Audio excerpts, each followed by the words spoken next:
नमस्कार मित्रों, जय श्री कृष्ण, जय श्री राम, हरिओम। आप सभी दर्शकों का एक बार फिर से बहुत बहुत स्वागत है हमारे YouTube चैनल पर। आज मैं आप लोगों को खजाना प्राप्ति करने का सबसे सरल आसान विधि बताऊंगा। मित्रों, किस्मत का धन या गड़ा धन खजाना सिर्फ उन्हीं को मिलता है जो कि छल कपट से परे होते हैं या जिनके पूर्वज उनके लिए धन खजाना छोड़ करके गए होते। कहते हैं कि यदि आपकी किस्मत में गड़ा हुआ धन लिखा है तो वह कहीं पर भी हो आपको खुद ब खुद मिल करके आपके पास आ जाएंगे, आपको मिल जाएंगे। तो यह जो वीडियो है 3 से 4 मिनट के बनेंगे। आज के वीडियो में मैं आप लोगों को जो जानकारी बताऊंगा, जमीन में दबा हुआ धन प्राप्त करने का सबसे सरल आसान विधि बताऊंगा।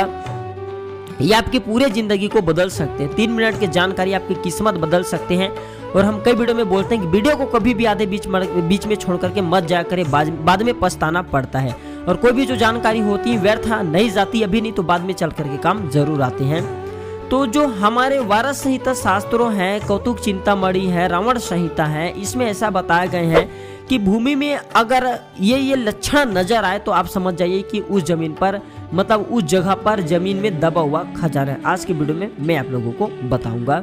इससे पहले अगर आप चाहते हैं कि इस प्रकार की अच्छी जानकारी आपको मिलती रहे तो हमारे चैनल को सब्सक्राइब कर हमारे साथ जुड़ सकते हैं। हमारे शास्त्रों में सबसे पहले तो ऐसे बताया जाता है कि सपने में अगर आपको पुराना मंदिर, आभूषण से भरा बाक्सा, शंख और कलश जैसे जो आकृति है ये सब दिखाई देने लगे तो आपको पैतृक धन प्राप्ति होने वाला होता है, यानी कि आपको पितरों के द्वारा दबाए हुए जमीन में गड़ा हुआ धन मिल सकते हैं। इसके बाद मित्रों ऐसे बताया जाता है कि जहाँ की मिट्टी में कमल के फूल जैसे सुगंध आती है वहां पर भी धन संपदा छिपी होती है। और ऐसा भी कहा जाता है कि किसी स्थान पर बाज, कौवा, बगुला या अन्य बहुत सारे पक्षी बहुताई मात्रा में बैठते हैं, वहां पर भी धन संपदा होने की प्रबल संभावना रहती है।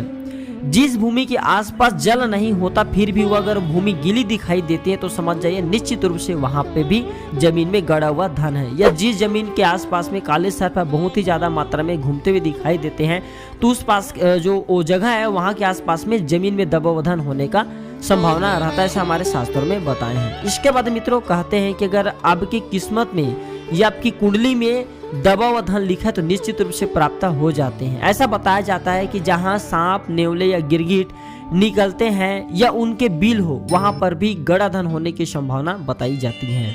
जहां बारिश होने पर पानी वाली जगह पर घास न उगती हो लेकिन गर्मी के मौसम में धूप में भी घास उगती है, वहां की जो जमीन है वहां पर भी जमीन में दबा हुआ धन मिलने के संकेत रहते हैं, यानी कि उस जगह पे जमीन में दबा हुआ धन है। और मित्रों ऐसा भी कहा जाता है कि यदि किसी एक ही जगह पर बहुत सारे पेड़ हैं लेकिन उनमें भी किसी एक ही जगह पर जो पक्षी बैठती हो, बाज बैठती हो या कबूतर बैठती हो, मतलब जो आपस में लड़ने वाले बाज हैं, कबूतर, सब पक्षी आपस में लड़ते हैं, तो ऐसे पक्षी अगर एक जगह पे बैठते हैं, उस पेड़ पे बैठते हैं तो समझ जाइए उस पेड़ के नीचे में जमीन में दबा हुआ धन है। तो ये थे जमीन में दबा हुआ धन प्राप्त करने का जो कि हमारे शास्त्रों में आसान विधि बताए।